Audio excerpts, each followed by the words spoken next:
We have another great conversation for you today, talking about Therapy Thursdays here with Southwest Michigan's 97.5 Y Country. And when we do this, we bring in Jacqueline Rafter in from New Insights LLC. Jacqueline, how are you? I'm good. How are you doing, Matt? I'm doing really, really well. Nice And, to see you. I think the conversation topic that we have for today is really, really good, because I feel like there are sometimes I even fall into this where, and my girlfriend will be the first one to say it too, I feel like I need to check with so many other people before I make a decision that's really only impacting me. And we're talking about empowering people. And can I give you an example? Because I'm kind of embarrassed by this.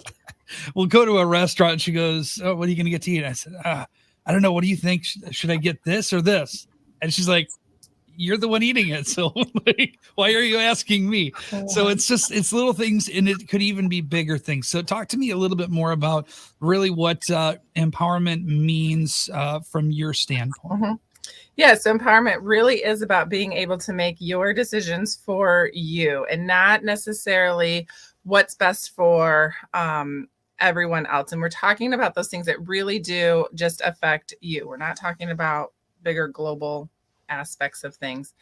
But a lot of times when we want to make a decision for us, we want to make the best decision we can. And so, there's safety in a number of counselors. And so a lot of times we'll talk and, want to ask other people, what do you think? What do you think? What do you think?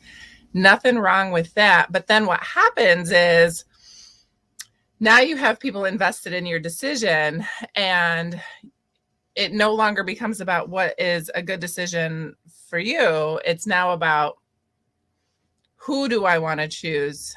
Whose advice do I want to take, instead of what advice do I want to take? Yeah, I think that's a really good point. You think about those big things like buying a car, right? Buying a car is a big decision, but you'll have, if you ask people's opinion, like your friend who's a mechanic, and they're like, "Oh, get this brand." And then you ask your dad and they're like, "Oh, you got to get this. I had this back when it was my day." And then you're like, "Okay, I've got two very good opinions. One of them I'm going to let down." It's a no-win situation, when really you should be focused in on yourself and what do you think is going to make yourself happy. Yeah, I love that example, because what we're really looking at now is priorities.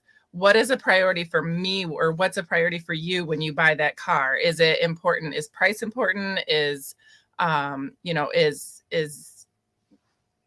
it important that it's going to work in the snow? Is it important, to be able to do the mechanics on it? So there's going to be different pieces of it that are different priorities to different people. And so what happens is, when people give you advice, a lot of times they're giving you advice according to what they would do, with their priorities, their skills, and what they know.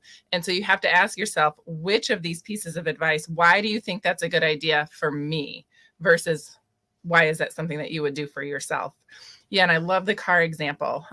So definitely, a lot of times if you have someone who's really good at working on cars, they're not necessarily worried about how much maintenance it's going to cost, because they can probably do a lot of that on their own. Whereas if you have someone who can't do any maintenance at all, they might really value a warranty versus another person. So just a great example of how you have to really think about, how does that work for me? Instead of worrying about people pleasing and who's going to be upset if I don't take their advice. I think one of those big things that's going to be a transition for people when they're hearing this, like, because when we first talked about this, I said, wow. And like I said at the beginning of this, it's a really self-reflective moment for myself even. So trying to turn these people from decision makers to a consultant form, is there a way that we can take a first step that, kind of sets the pace for those people that we're having these conversations with?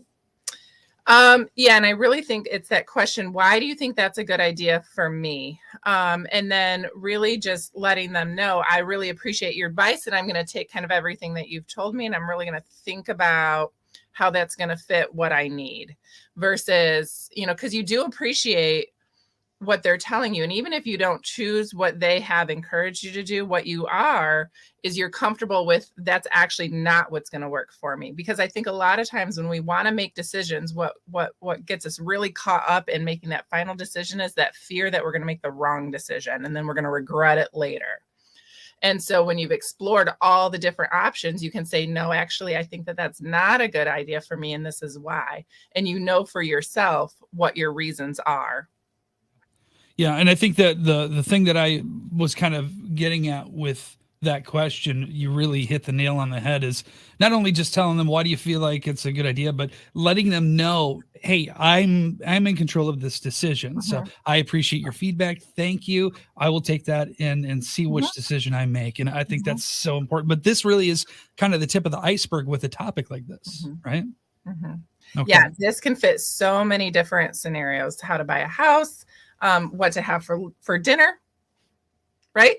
And that's another, even the little decisions, when they do affect other people, people can get really, really hung up in just making a final decision. And especially, for example, if we're even just wanting to make what's for dinner, and lots of people are going to eat the same meal, someone's going to have to make that decision, and it's going to have to be okay if not everyone is super excited about that one decision that you made. But it doesn't have to be. Sometimes there's a lot of emotion that goes into decision making, and it really just doesn't have to be that emotional. It's just look at the logic, look at what are the facts, and decide what works for you. And especially if you're the one cooking, how much energy do you have today? That can be the first decision to make.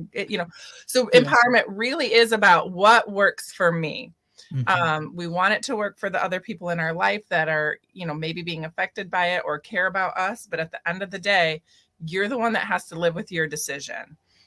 People can have opinions about all sorts of things that you're doing, from what you're wearing to where you're working to whether you're getting married or not, or not getting married, or planning a family or not planning a family. And people will have all sorts of opinions about what you should do, but they don't have to live with those decisions. So you really have to decide for yourself, what am I doing? And just be comfortable with that, with your reasons for why you're doing it. And if you don't know yet, that's okay. Just take the time to kind of mull it over and figure it out. Ask people.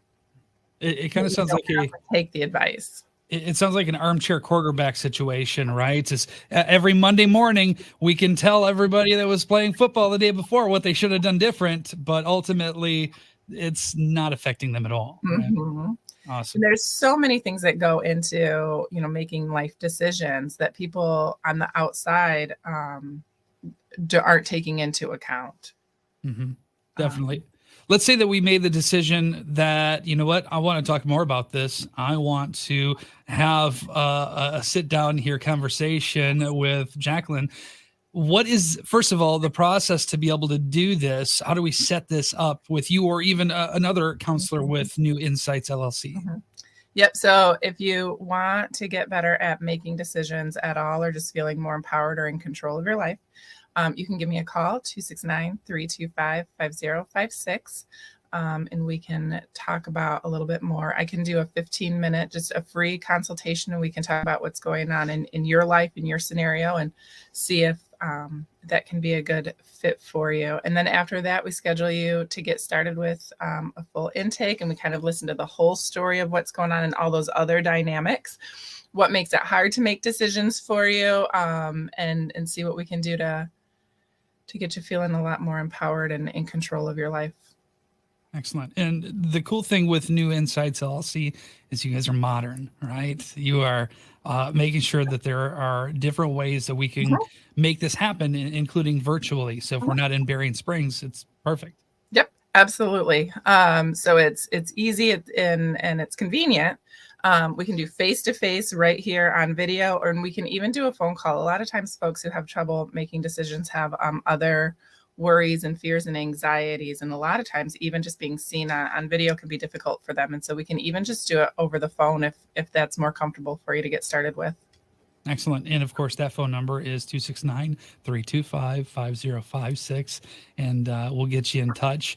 Jacqueline, always great information. I always look forward to learning a little bit more every single time that we have a conversation. And today was another day for that too. So we look forward to the next conversation. Thank you. Thank you so much, Matt. Yeah, you bet. New Insights LLC. It's Therapy Thursday with Southwest Michigan's 97.5 Y Country.